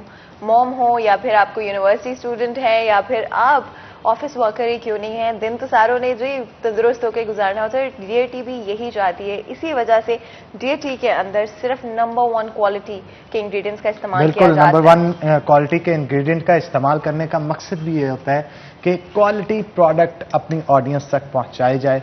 quality product आप तक जब तक पहुंचेगा, आप उसे इस्तेमाल करेंगे तो वो आपके मूड स्विंग्स पे बड़ा असरअंदाज होगा। मूड स्विंग्स अब किस तरह से चेंज होते हैं, साइंस इस हवाले से क्या कहती है, साइकोलॉजिकल फैक्टर्स इस हवाले से क्या कहते हैं, वो भी मैं आपको बता देता हूं। कहा जाता है कि जुबान के अंदर ऊपर आपके इतने सेंसरी न्यूरॉन्स मौजूद होते हैं कि जब किसी भी चीज़ का आप टेस्ट चखते हैं, अगर तो वो आपको भा जाता है तो ऑटोमेटिकली आपके ख़राब मूड को अच्छा कर देता है। तो इसके लिए तभी इंतखाब किया जाता है DAT का, क्योंकि दुनिया के बेहतरीन बागात से चाय की पत्तियां चूज करके लाई जाती हैं, जिसका मकसद ये होता है कि क्वालिटी वाली, अच्छे जायके वाली जो चाय है वो आप तक पहुंचाई जाए। और जैसे ही उस चाय की चुस्की आप अपनी जुबान के साथ लगाते हैं तो आपको महसूस होता है कि एक ऐसा टेस्ट आपने चखा है जो आज से पहले नहीं चखा, जिसके बाद आपको उसकी आदत हो जाती है। और जब किसी भी चीज़ की आदत हो जाती है, वो आपको नहीं मिलती तो चिड़चिड़ाहट होती है। तो चिड़चिड़ाहट से बचने के लिए इंतखाब करें आप DAT का। जैसे ही पहला सिप लेंगे, अच्छे जायके की वजह से आपका मूड अच्छा होगा। जब आपका मूड अच्छा होगा तो जनाब ऑटोमेटिकली हर एक से मुस्कुरा के बात करेंगे। तो जब आप सबसे मुस्कुरा के बात करेंगे तो जिसका मूड खराब है वो भी आपको देख के मुस्कुराएगा। तो जब कोई आपको देख के मुस्कुराएगा तो जनाब उसको नेकियां मिलेगी उसके ऊपर आपको, और जब आपको नेकियां मिलेंगी तो दुनिया तो आपकी संवर ही रही है, उसके साथ साथ आखिरत भी संवर जाएगी। बिल्कुल अनार, मुझे लगता है जब आप फ्रेश होते हो ना, मतलब अगर आपको नींद आई हुई है और आप थके हुए हो, और लाजमी तौर पे जब स्पेशली बहुत सारे लोगों ने चाय नहीं पी होती है तो उनका मूड बहुत खराब हो जाता है। आपने मतलब महसूस की होगी ये चीज कि जब तक आपको चाय का कप नहीं मिल जाता ना, कई दफा बल्कि अपने घर वालों को भी हम बता रहे होते हैं कि प्लीज हमसे बात ना करें, क्योंकि जब तक DAT के साथ हमारा दिन जो है वो शुरू नहीं हो जाता है तब तक कोई भी बात ना ही करें तो बेहतर है, क्योंकि हो सकता है कि उस बात पे ना बंदा थका थका सा होता है। जब तक DAT कैमरामैन मुजाहिद का भी मूड खराब है आज, तो हम चाय बना रहे हैं उसके लिए, खास तौर पे उसका मूड जो है ताकि जरा रिफ्रेश हो जाए। हेक्टिक रूटीन होती है ना, जैसे ही चाय तैयार होती है सबसे पहले हम उन्हीं के लिए जो है ना उन्हीं को चाय पिलाएंगे। जी मुजाहिद, आज आपको फातिमा के हाथ की चाय जो है वो नसीब होगी। तो दिन भर की हेक्टिक रूटीन से बचने के लिए आप कहीं ना कहीं, मुजाहिद ने सुना है ना कि मेरे हाथ की चाय, तो वो इतने खुश हो गए हैं वहां पे वो किसी और बात से भी खुश हो रहा है। लेकिन बात यह है कि यहाँ पे हम बात इसलिए कर रहे थे फातिमा कि जब भी चाय का कप आपके हाथ में आता है ना, तो आप जितने मर्जी थके हो, आपको पता होता है कि यार अब मैंने रिफ्रेश हो जाना है और एक नई एनर्जी आपके अंदर आ जानी है। और आपके अंदर भी तो आ ही जाती है जब चाय का कप ला के आपके हाथ में सुबह सुबह थमाया जाता है, तो फातिमा भी रेडी हो जाती है कि जनाब अब 2 घंटे का शो जो है वो अब आसानी से मैं कर लूंगी। लेकिन समटाइम्स इफ फातिमा सपोज के चाय का कप आपको नहीं मिलता तो क्या करोगे फिर आप? चाय का कप मुझे नहीं मिलता, डिपेंड करता है। मतलब आई थिंक मूड खराब होगा। सिर्फ ये नहीं जरूरी कि चाय का कप हो, बट DAT मेरा फेवरेट ब्रांड है चाय के हवाले से। मेरा हमेशा यही दिल होता है, स्पेशली सुबह सुबह कि दाने वाली जो इनकी क्वालिटी की चाय है, बिकॉज दाने वाली की तो क्या ही बात है। होना चाह रहे होते हो, आपको होता है कि जल्दी से आप थोड़े रिफ्रेश्ड हो जाओ और आपका ब्रेन एक्टिवेट हो जाए, बिकॉज आई थिंक वो चीज सबसे मुश्किल होती है कि आप कई दफा उठ तो जाते हो लेकिन आपका दिमाग काम करना स्टार्ट नहीं कर रहा होता। तो उसको स्विच ऑन करने के लिए आपको डीएटी जो है वो पीनी होगी। और डीएटी पीने का एक और भी फायदा है जनाब, जैसा कि आपको पता है कि इम्तिहानात आगे आ रहे हैं, तो इम्तिहानात में बहुत सारे स्टूडेंट्स होते हैं चाय का सहारा लेते हैं। अक्सर फातिमा, हम भी जब हॉस्टल्स के अंदर पढ़ा करते थे, ग्रुप स्टडी, कंबाइंड स्टडी जो है हम किया करते थे, उसमें क्या होता था कि जब आपको रात को नींद आ रही होती, हनान के जो सब्जेक्ट्स थे आई थिंक वो काफी ज्यादा हेक्टिक रूटीन आपकी रही होगी पढ़ाई के हवाले से। बहुत सारे बच्चे अभी भी तैयारी कर रहे होंगे अपनी एग्जामिनेशंस की, तो मैं चाहती हूँ कि अगर आप बताएं कि आप किस तरह से अपने आप को एक्टिव रखते थे, किस तरह थ्रू द नाइट, अगर अब कई बच्चे होते हैं रात को पढ़ना पसंद करते तो किस तरह से आपकी रूटीन हुआ करती? रूटीन ये हुआ करती थी फातिमा, हम 7 से 8 लड़के टोटल पूरी क्लास के अंदर होते थे, तकरीबन 48 की स्ट्रेंथ जो है वो गर्ल्स की हुआ करती थी। तो बॉयज हम सब इकट्ठे हो जाते थे हॉस्टल में। अगर 8 से जो है वो टॉपिक्स हैं तो सबको एक एक टॉपिक दे दिया जाता था, प्रिपेयर करते थे और प्रिपेयर करने के बाद सारे 1 बाय 1 एक दूसरे को उससे समझाते थे, तो काफी टाइम बच जाता था। हम जरा स्मार्ट स्टडीज के ऊपर फोकस करते थे और स्मार्ट मूव्स लेते थे। उसके ऊपर क्या होता था कि तो कम वक्त में आप, हाँ जब वही बताने लगा ना, तो नींद आती थी तो हम ब्रेक क्या लेते थे, आलू वाले पराठे कुमरी बाजार से और बुहाना बाजार से बड़े मजे के मिलते हैं, चिन्योट बाजार से। तो रात को 3-3 बजे हनान जुल्म कर रहे सारों के 3-3 बजे रात को आलू वाले पराठे हम ला के चाय की चुस्कियों के साथ उसे खाया करते थे। और यूं महसूस होता था कि हर 25 मिनट बाद ब्रेक आए, तो हम ब्रेक के बहाने ढूंढ रहे होते थे कि भाई अब चाय पीनी है, आलू वाले पराठे खा। के बाद चाय का कप पी लेते होते थे? नहीं, 25 मिनट बाद तो नहीं, मतलब मेरे कहने का मतलब ये था कि बहाना ढूंढ रहे होते थे कि अब कोई बहाना, मतलब टॉपिक खत्म हुआ बाहर चले, कोई टॉपिक खत्म हुआ बाहर चले। तो इस तरह के बड़े मजे मजे के वो मेमोरीज होती हैं जब आप ग्रुप स्टडीज कर रहे हो और पेपर्स आपके सर पे हो। वो जो प्रेशर होता है ना, उस वक्त तो बड़ा प्रेशर फील हो रहा है, लेकिन जब वो वक्त गुजर जाता है तो आपकी यादें जो उससे वाबस्ता होती है ना, वो आपको बड़ा याद तो अच्छा, अगर आज आपको, बिकॉज मुझे पता है कि अगर आज मुझे कोई कहे कि भाई स्कूल में दोबारा जाना चाहोगे, मुझे याद बहुत आता है लेकिन मैं बिल्कुल भी दोबारा नहीं जाना चाहूंगी, क्योंकि आई थिंक हर चीज का एक वक्त होता है। तो जब आप उस वक्त से बाहर आ जाते हैं, उससे गुजर चुके होते हैं, तो उसके बाद वो यादें तो जरूर रह जाती है। लेकिन क्या आप वापस जाना चाहेंगे टाइम में? तो भाई मैं आपसे जानना चाहती हूँ। वापस अगर जाना चाहूंगा तो मैं अपनी यूनिवर्सिटी लाइफ में लाजमी तौर पे जाना चाहूंगा, मैं वो कभी नहीं भूल सकता और मेरी जिंदगी से वो कभी ल्यूट आउट नहीं हो सकता। वो मेरी जो लाइफ थी, जिंदगी की बेहतरीन लाइफ में से एक लाइफ थी और वो जो पार्ट था मेरा, मैं उसे कभी भी भुला नहीं सकता। यूनिवर्सिटी के अंदर जितना भी मेरा टाइम गुजरा, बहुत अच्छा गुजरा। हाँ, वापस इसलिए भी जाना चाहता हूँ, मैं शुरू में जरा नहीं पढ़ता था, तो शुरू से पढ़ने के बाद अपने टीचर्स के ऊपर जो है वो अच्छा इंप्रेशन दोबारा से जमाना चाहता था। हाँ, बाद में बना लिया था, लेकिन मैं चाहता था शुरू से वो अच्छा होता। लेकिन अब लेंगे यहाँ पे एक ब्रेक, बातें तो बहुत ज्यादा होगी, चाय भी हमारी तैयार है, तो एक ब्रेक लेंगे, ब्रेक के बाद दोबारा ले लेते हैं। ठीक है, छोटा सा ब्रेक लेते हैं।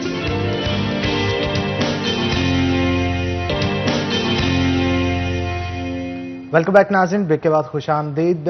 मौजूदा सूरत हाल के हवाले से, जो महंगाई के हवाले से चल रही है, आम आवाम वहाँ पे कहाँ पे एग्जिस्ट कर रही है और इसके साथ साथ महंगाई का एक आम शख्स पे क्या इम्पैक्ट पड़ रहा है। आटे की कीमतों के हवाले से भी गुफ्तगू करेंगे, स्टोरेज माफिया और मोनोपलीज जो काम कर रही हैं इसके ऊपर कि किस तरह से आटे को महंगा कर दिया जाता है आम मार्केट के अंदर, उसके ऊपर भी गुफ्तगू करेंगे। और एशियाई खुरोनोश के हवाले से खास तौर पे कि जिनकी पहुंच जो है वो आम आदमी से दूर होती चली जा रही है। महंगाई की अगर बात करें तो ये एक फंदे की तरह एक गरीब आदमी के गिर्द डाल दी गई है, जो कि दिन ब दिन गवर्नमेंट की तरफ से कसती चली जा रही है।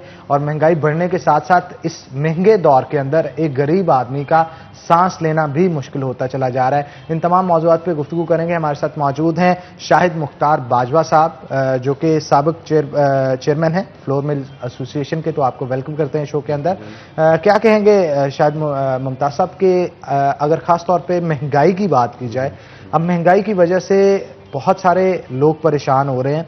आम आदमी की बात करें जिसकी डेली उजरत 700, 800 या 1000 रुपए तक है, वो किस तरह से अपना बजट मैनेज करे? मकान का किराया, बिजली का बिल, गैस का बिल, बच्चों की पढ़ाई की फीसें, महीने का राशन, और इसके साथ साथ कोई अद्वियात अगर उसने खरीदनी है अपनी सेहत से रिलेटेड, तो वो मैनेज नहीं कर पाता। एक बड़ी कह सकते हैं आपके मुश्किल के अंदर अपनी जिंदगी की गुजर बसर कर रहा है। क्या कहेंगे इस हवाले से?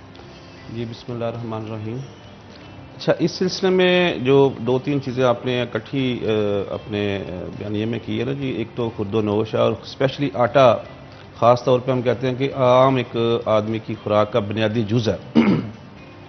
उस हवाले से ये है कि जो साबका अदवार थे उसमें जो उस वक्त की हुकूमतें थी उन्होंने इसमें खासी सब्सिडी दी थी।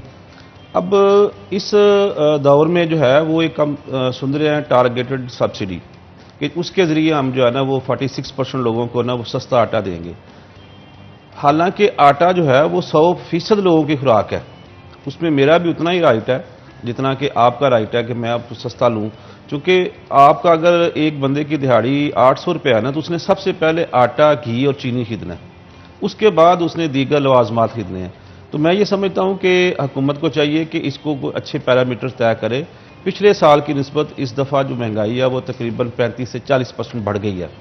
अगर आप वीट के हवाले से बात करें, आटे के जो बाई प्रोडक्ट्स हैं उसके हवाले से बात करें, और जो दीगर खुर्दोनोश की आपने बात की है, दालें हैं, घी है, चीनी है ख़ास तौर पे, तो इसमें अभी रमज़ान शरीफ जैसे गुजरा था तो उसमें अदालती हुक्म पर जो है ना पंजाब हुकूमत ने वो 80 रुपये वाली चीनी जो है ना 85 रुपये में फ़रोख्त की थी, लेकिन अब फिर ऊपर मार्केट में जो है ना वो 100+ जा रही है। तो मैं ये समझता हूँ कि आम एक जो गरीब आदमी है उसका तो जीना दोभर हो गया।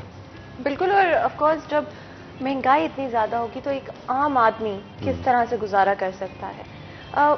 अगर हम बात करें कोरोना के अंदर तो सबसे ज़्यादा यही इशू रहा है कि बहुत सारे लोगों ने इवन जो उनकी जॉब्स हैं पॉसिबली वो भी उन्होंने लूज़ कर दी। अगर हम सुपरमार्केट्स के हवाले से बात करें, बिकॉज आप सुपरमार्केट एसोसिएशन से भी मुंसलिक हैं, तो कौन सी इस तरह की फ्लोर के अलावा यानी कि आटे के अलावा ऐसी कौन सी अज्जा हैं, कौन सी चीज़ें हैं जिनकी प्राइसेस इस वक्त बहुत ज़्यादा हैं और उनको कम करने की ज़रूरत है गवर्नमेंट की तरफ से? देखें, जो एक किचन के हवाले से 4-6 आइटमें हैं ना जी, उनकी तो प्राइसेस नो डाउट के सबकी शूट की हुई हैं। अगर आप देखें कि दालें जितनी हैं वो पिछले साल की निस्बत इस साल जो है ना वो उनकी कीमत में 30 से 35% इजाफा हो चुका है। अब उसके कई एक फैक्टर हैं, उसमें मैं सारा इल्ज़ाम जो है ना वो हुकूमत पे नहीं लगाऊंगा, क्योंकि बहुत सारी दालें जो हैं हम इंपोर्ट कर रहे हैं, तो वो इंटरनेशनली जब रेट उसका अप होता है तो यकीनन वो उसका असर जो हमारे मुल्क पे भी पड़ेगा। लेकिन उस पर घी की कीमतों में भी इजाफा है। अभी फिर ये अभी जून जो एंड हो रहा है इसमें फिर घी की कीमतों में 12 से 15% इजाफा हो गया है। चीनी मैंने पहले आपको बताया कि उसमें इजाफा है। उसके बाद जो मसाला जात हैं उसमें भी बहुत ज़्यादा इजाफा देखने में आ रहा है। हालांकि कुछ चीज़ें ऐसी हैं कि जो हमारी लोकल पैदावार है उसको मैनेज करने की ज़रूरत है। हमारी पैदावार भी ज़्यादा है और हमारी कंजप्शन भी उसके लिहाज से इतनी ज़्यादा नहीं है, लेकिन उसको मैनेज नहीं हम कर पाते। या तो वो स्मगल हो जाती हैं या वो मिस मैनेज हो जाती हैं, जिसमें ड्राई फ्रूट्स भी आपके आ जाते हैं। यानी किचन के हवाले से आप देखेंगे जिसमें आलू बुखारा है, इमली है, इस तरह की चीज़ें हैं, तो वो जब सीज़न आता है तब तो वो बहुत उसकी कीमतें नीचे चली जाती हैं। आपने स्मगल के हवाले से बात की तो एक्सपोर्ट्स में पाकिस्तान की तरफ से बहुत सारी पहले यही होता था कि हम क्वालिटी स्टैंडर्ड को मैच नहीं कर पाते थे कई सारी चीज़ों के अंदर, जिसकी वजह से एक्सपोर्ट मार्केट के अंदर हम अपने फ्रूट्स या वेजिटेबल्स जो पाकिस्तान के अंदर ग्रो किए जाते हैं वो बाहर नहीं भेजे जा रहे थे। लेकिन हाल ही में बहुत सारी चीज़ें बेहतर होती हुई नजर आई हैं इस हवाले से कि बहुत सारे फ्रूट्स एंड वेजिटेबल्स जो कि पाकिस्तान के अंदर ग्रो किए जा रहे हैं, पाकिस्तान के अंदर ही उनको पैकेज किया जाता है, उसके बाद बाहर उनको एक्सपोर्ट किया जा रहा है। किस तरह का असर पड़ेगा इकोनॉमी के अंदर? और ऑफकोर्स आप जैसे कि खुद बता रहे हैं कि महंगाई की तरफ चीज़ें भी एक वजह यह भी है कि या तो उनको स्मगल किया जा रहा है या तो उनको एक्सपोर्ट करने से भी ऑफकोर्स पाकिस्तान के अंदर शॉर्टेज क्रिएट हो जाती है। तो क्या वो भी एक वजह है कि प्राइसेस में हमें इजाफा देखने को मिल रहा है? देखिए, असल में जो हमारा महकमा जात है ना, जैसे हम शुमारियात बोलते हैं, वो मैं समझता हूँ कि उसकी प्रॉपर जो है ना वो इस पर तवज्जो नहीं होती। एक अगर आपके घर में या आपके मुल्क में एक चीज़ की पैदावार 10,000 kg है तो आपकी कंजप्शन फर्ज करें आपकी 5,000 आपने शो की हुई है, तो 5,000 किधर गया? हम ये चाहते हैं, जैसे फ्लोर के हवाले से भी हमारी बात हो रही थी, पहले दूसरी चीज़ों की भी हो रही थी, कि एक्सपोर्ट को करें लीगल तरीके से।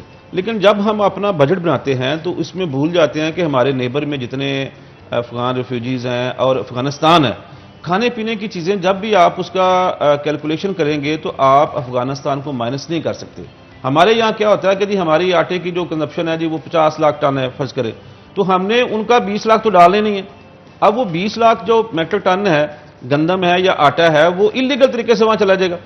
तो क्या हुकूमत को चाहिए कि उसको लीगल तरीके से करे? जैसे आप टेक्सटाइल को एक्सपोर्ट कर रहे हैं, दीगर चीज़ें कर रहे हैं, जो हमारी खुद पैदावार हैं, बहुत सारी चीज़ें ऐसी हैं कि जो हम लीगल तरीके से अपने नेबर कंट्रीज़ को भेज सकते हैं। लेकिन वो उसका अभी जैसे बॉर्डर पे बहुत सारा काम हो गया है, बहुत सारी उसकी बाउंड्री सेफ वाल लग गई है, तो उसके तरीके से कोई गेट वे बना रहे हैं, तो आहिस्ता आहिस्ता इसको अगर आप लीगल तरीके से जब लेके आएंगे तो फिर कम से कम ये तो पता होगा ना कि हमारे इतनी पैदावार हुई थी, इतनी हमने खुद खा ली है, इतनी कहाँ गई है, उसकी हमें एक्सपोर्ट की मद में ज़र मुबादला तो आएगा। लेकिन अगर वो इलीगल तरीके से जाएगी तो वो मुल्क को भी नुकसान है और आवाम को भी नुकसान है कि उनके हिस्से की चीज़ जो है वो जब बाहर चल जाएगी महंगो दाम, तो फिर यहाँ भी महंगाई होगी।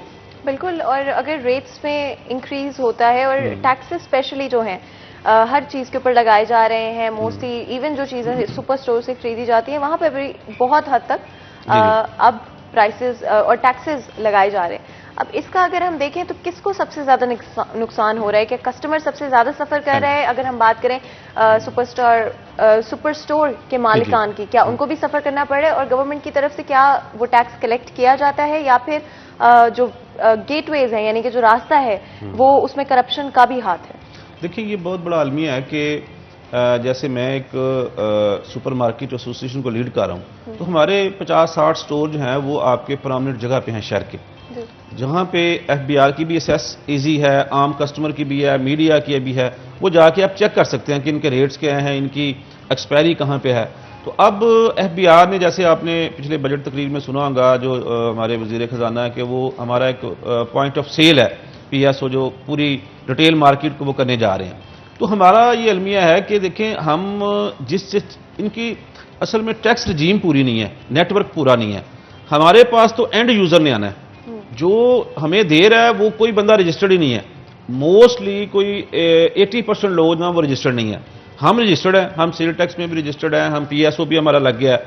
तो अब जब आप वहाँ से कुछ चीज़ खरीदेंगे तो उसके ऊपर तमाम तर टैक्स डाल के आपको वो चीज़ आप तक जानी है, तो वो एंड यूज़र जो है वो तो सफ़र करेगा, उसके साथ साथ जो सुपरमार्केट का मालिक है वो भी सफ़र कर रहा है, चूँकि वो टर्नओवर तो दे रहा है जबकि उसको पीछे से वो नहीं मिल रहा। तो हमारी ये पहले भी हमारी FBR से मीटिंग्स हो चुकी हैं कि हमारी हम रिक्वेस्ट है कि या तो आप जहां प्रोडक्शन हो रही है वहां पे निज़ाम बेहतर करें कि वहां पे गेट से कुछ चीज़ विदाउट सेल टैक्स ना निकले, और या हमारे गेट के ऊपर बंदा बैठा ले कि हमारे जब एंटर होती है तो उनसे ले लें।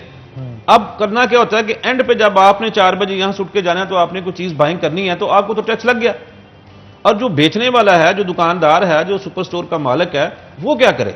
अब ये सिर्फ एंड वाले बंदे को पकड़ लेते हैं, और वही बात है कि टैक्स नेट को नहीं बढ़ा रहे, जो टैक्स पेयर हैं उनके ऊपर बोझ डालते हैं। वो पहले भी डाला था, जो बजट को देखें बहुत सारे ताजरों ने मेरे समेत कहा जी बहुत अच्छा बजट आ गया, बहुत ठीक हो गया, लेकिन जब उसकी आहिस्ता आहिस्ता किताब खुलती गई फिनांस बिल की तो उसमें बहुत सारी चीज़ें आ गई।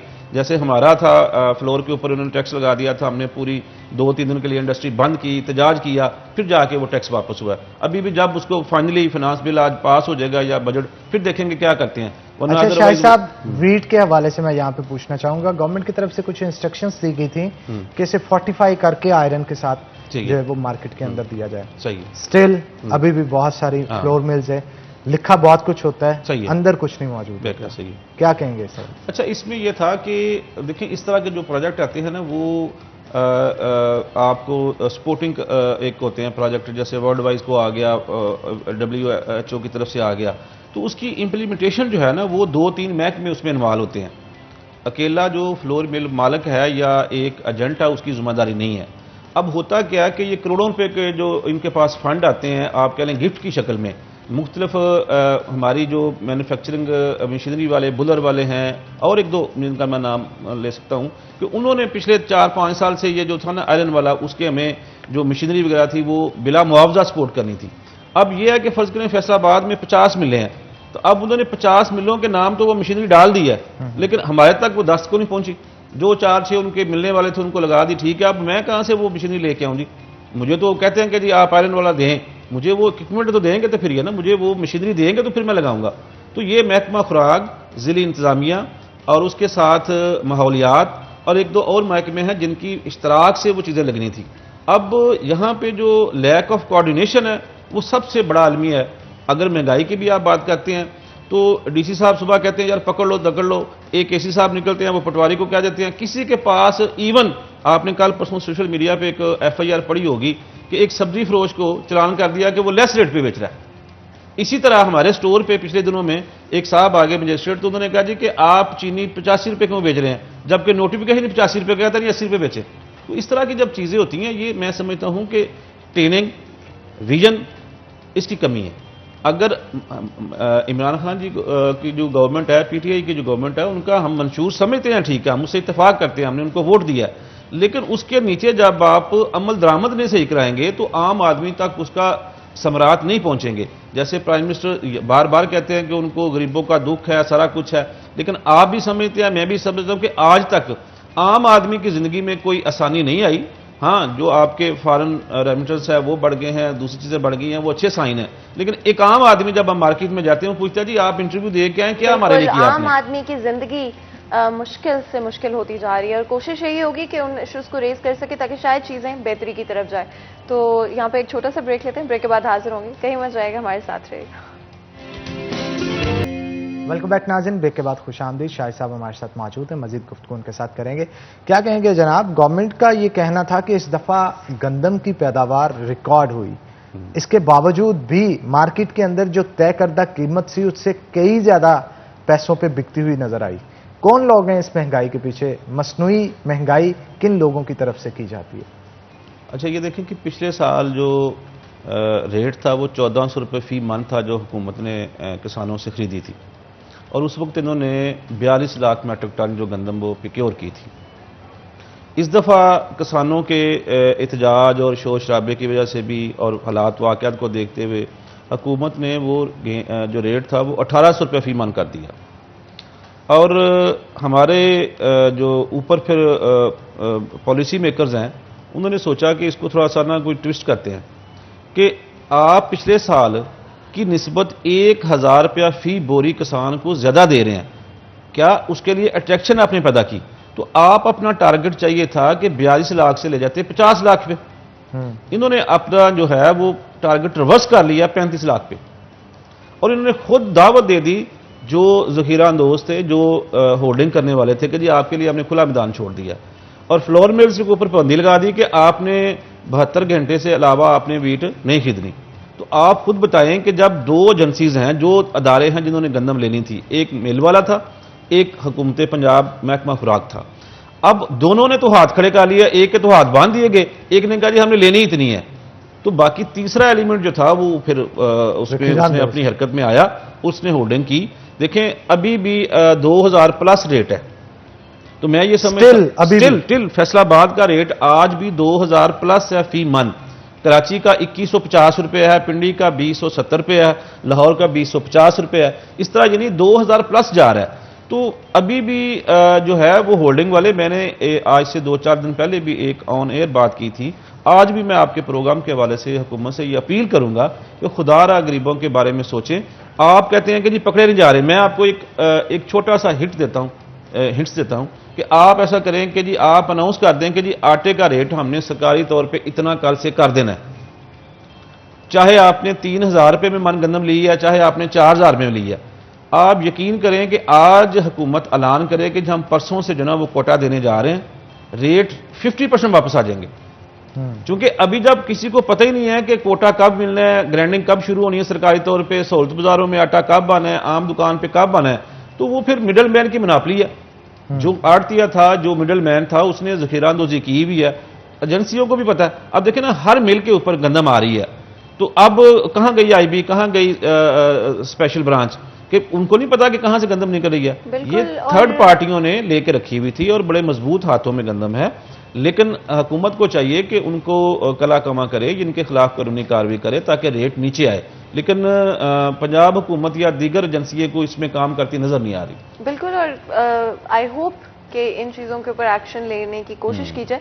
अगर किसानों के हवाले से बात करें, अगर हम कहते हैं कि वीट की जो प्राइस है, जो ऑब्वियसली जो आपका प्रोडक्ट है, जो आप ग्रो कर रहे हो, अगर आपको उस पर अच्छी प्राइस मिल रही है तो किसी ना किसी तरह से किसान को सबसे ज्यादा फायदा होता है। और किसानों की बात करें तो वो इतनी मेहनत करते हैं और वो डिजर्व करते हैं कि उनको उनके काम के पैसे लाजमी तौर पे दिए जाएं, क्योंकि पहले हमने उनको इतने बुरे हालात में सफर करते हुए देखे। लेकिन मिडिल मैन कितना प्रॉफिट रख रहा है और किसानों को कितना प्रॉफिट जा रहा है? क्योंकि सुनने में तो यही आता है कि किसानों को, ये जो पिछला साल गुजरा है इसमें किसानों के लिए काफी बेहतर हुई हैं चीजें। क्या ये बात सच है किसी हद तक, या फिर सिर्फ मिडिल मैन फायदा उठा रहा है सारी सिचुएशन? नहीं, ये बिल्कुल आपकी बात दुरुस्त है, इसमें हुकूमत की भी बात दुरुस्त है। मैं खुद बुनियादी तौर पर किसान हूँ। हमें पिछले 2 साल में जो ग्रोथ हमारी हुई है तो वो साबका दौर में नहीं हुई। उसमें 2-3 वजूहात हैं। जैसे 2 मेन हमारी क्रॉप होती हैं, बल्कि 3, वीट और कॉटन और जो शुगर है। शुगर, अच्छा, शुगर के हवाले से यह था कि पहले हमारा गन्ना जो जाता था वो उसमें मिडल मैन भी होता था, उसके आगे भी मैन होता था। फिर मिल में हमें जो है ना वो बहुत अरसे बाद जाके पैसे मिलते थे, फिर चीनी की शक्ल में मिलते थे। तो इस दफ़ा उसको थोड़ा सा ओपन मार्केट का टच लगा है, तो हमें जो है ना वो कीमत आप समझने बहुत मुनासिब मिली है। इसी तरह वीट के हवाले से मैं बात करूंगा कि पहले किसान को दर बदर फिरना पड़ता था बारदाना लेने के लिए। पिछले 2 साल से ये सूरत हाल है कि बारदाने के लिए किसान को कहीं जाने की ज़रूरत नहीं पड़ती। 1800 रुपया जो वीट का फी मन रेट था वो बहुत मुनासिब था। मैं ज़ाती तौर पे ये समझता हूँ कि इसमें किसान के लिए बहुत अच्छा पैकेज इन्होंने दिया, और आइंदा जो बजट के अंदर भी उन्होंने किया है कि उसको बिला सूद जो कर्जा ट्रैक्टर के लिए है और दीगर के लिए है। क्योंकि देखिए हम ज़राई मुल्क हैं, तो अगर इस तरह की कोशिश करेंगे तो हम ये चीज़ें जो बाहर से इंपोर्ट कर रहे हैं, दालें हैं और दीगर खाने पीने की चीज़ें हैं, तो किसान को अगर रिपीटेडली इस तरह का कोई ये देंगे रिलीफ तो यकीनन हम खुद कफील हो जाएंगे बहुत सारी चीज़ों में। तो ये बात दुरुस्त है आपकी भी और के हुकूमत की भी कि किसान को इस दफ़ा अच्छा मुआवजा मिला। बिल्कुल। और एक और चीज़ जो मेरे माइंड में आ रही थी, कंपटीशन दिन ब दिन बढ़ता जा रहा है आजकल, स्पेशली टेक्नोलॉजी की वजह से। ऑनलाइन जो आपको सर्विसेज मिलना शुरू हो गई हैं, सुपरमार्केट्स के हवाले से बात करें या फिर चाहे किसानों के हवाले से बात करें, ऐसी एप्लीकेशंस आज अवेलेबल हैं जहां पे आप आराम से साइन अप कर सकते हैं। आप ऑनलाइन अपनी चीज़ें जो भी आपकी सर्विसेज है, चाहे वो सुपरमार्केट के लिहाज से हो, डिफरेंट नेसेसिटीज़ हो आपकी जो आप सुपरमार्केट से जाके खरीदते हैं, या फिर किसान की तरफ से जो सब्जियां फल हो गए, वो सारी चीज़ें आपको ऑनलाइन एप्लीकेशंस पे भी मिल जाती हैं और ऑनलाइन स्टोर्स के ऊपर भी मिल जाती हैं, जहाँ पे रेट कम होने का दावा किया जाता है। बहुत सारे लोग फिर भी ट्रेडिशनली शॉपिंग करना पसंद करते हैं, जिसकी वजह से उनको होता है कि जब तक वो खुद जाके इन पर्सन शॉपिंग मॉल से चीज़ें नहीं खरीदेंगे, ये शॉपिंग वो देखकर नहीं करेंगे, तो वो चीज़ें नहीं खरीदते। लेकिन कितना कंपटीशन आगे चलते हुए क्या बहुत सारे जो सुपर स्टोर्स हैं या किसान हैं, इनको ये चीज़ें सीखनी पड़ेंगी और इनको समझना पड़ेगा ताकि चीज़ों को बेहतर तरह से कंपटीशन का हिस्सा बन सके। देखें, जो सुपरमार्केट के हवाले से है ना जी, तो इसका थीम ये है बुनियादी तौर पे कि लोग खुद विजिट करें। क्योंकि हमारा जो ग्रॉसरी होती है ना वो आप यूँ कह लें कि 25% होता है हिस्सा, बाकी 75% में दीगर चीज़ें होती हैं, आपके क्लॉथ्स होते हैं, जूते होते हैं, ज्वेलरीज होती हैं। तो सुपरमार्केट का तो पूरी वर्ल्ड में कंसेप्ट ये है कि लोग खुद आएँ, ताकि वो एक चीज़ आप लेने आते हैं तो आपको दूसरी पर नज़र पड़ती है, आप उठा लेते हैं। तो ये हमारा मोड ऑफ बिजनेस है। लेकिन उसके साथ साथ जैसे पीछे कोविड था तो उसमें लोगों ने ऑनलाइन बिजनेस भी किया और हमने भी किया, और उसमें मैं ये समझता हूँ कि बहुत अच्छा लोगों का रिस्पांस था। और इसमें सबसे अच्छी जो चीज़ मैं समझता हूँ वो ये थी कि पहले भी एक दफ़ा डिस्कस हुआ था कि हमें किसी ने ऑनलाइन कोई चीज़ मंगवाई है तो वो ऑलरेडी ब्रांडेड में है। अगर किसी ने कोक लिखी है तो उसको पेप्सी नहीं गई। हालांकि हमारे पाकिस्तान में जो है ना ये रवाज है कि आप लिखते कुछ हैं, दे कुछ जाते हैं। कॉटन की शर्ट लिखते हैं, वो दे जाते हैं आपको पॉलिएस्टर की दे जाते हैं। लेकिन वो बिजनेस पाकिस्तान में ग्रो कर रहा है और ये वक्त की एक ज़रूरत मैं समझता हूँ कि जैसे बिजी लाइफ जा रही है, कुछ लोग हैं, आप यहाँ से उठेंगे, आपने ऑनलाइन ऐप पे हमें मैसेज दे दिया, आपके घर जाने से पहले आपकी ग्रॉसरी या चीज़ें आपके इनडोर होंगी। और आस्ता आस्ता प्लास्टिक मनी को जो है ना वो हुकूमत जो है ना इंट्रोड्यूस करवाने जा रही है, ताकि ये चीज़ें सारी जो है ना सहल से सहल होती जाए।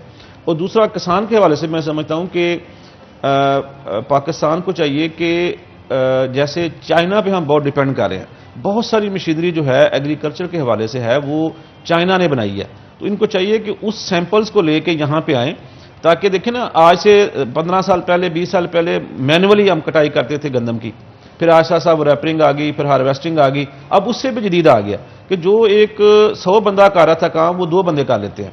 तो जिस चीज़ में आप आईटी लेके आएंगे और वो यकीनन वो ग्रोथ करेगी, चाहे वो सुपरमार्केट की लाइन में हो, चाहे एग्रीकल्चर हो, चाहे टेक्सटाइल हो, जहां भी आपको आईटी जो है वो इन्वॉल्व हो जाएगी, तो उसके बाद आप जो है ना मजीद तरक्की करेंगे। मैं समझता हूं कि ज़राअत में भी हुकूमत को चाहिए कि ये जो है ना जदीद मशीनरी जो है ना वो उसके सैम्पलिंग यहाँ करवाए। और मैन्युफैक्चरिंग हमारे यहाँ पे बहुत सारे जो है ना वो समझदार किस्म के लोग हैं, वो इंजीनियर ना भी हों लेकिन वो फैसलाबाद के हवाले से देखें ना, जितनी थ्रेशिंग होती थी, उसकी मशीनरी बनती है, वो सारी समुद्री रोड पे बनती है। उनको आइडियाज़ की ज़रूरत है, उनको सैंपल की ज़रूरत है। इतने ज़हीन लोग हैं कि उन्होंने बना लेना है। इससे क्या कहेंगे आपके जितने भी यहाँ पे मिल्स हैं फ्लोर्स की, अगर खास तौर पे कितने फीसद हैं जो कि फोर्टिफिकेशन के वो तमाम तर कवायद को के ऊपर अमल कर रही हैं, जो कि गवर्नमेंट की तरफ से कहे गए हैं कि इतना इसके अंदर आयरन होना चाहिए, इतना जिंक होना चाहिए, क्या कहेंगे इस वक्त? इसमें तकरीबन को मैं समझता हूँ कि 70 के करीब है, क्योंकि जो 30% है ये पिछले 2-4 साल पहले जितने जो हालात थे उसमें बंद रही हैं, जिसके हवाले से मैं समझता हूँ कि उनके साथ मीटिंग नहीं हो सकी। अभी पिछले साल जब से दोबारा इंडस्ट्री चली है तो बहुत सारे लोग मेरे समेत उन्होंने टेक्नोलॉजी को अपनाया है, तो इस साल में तकरीबन 100% हो जाएंगी।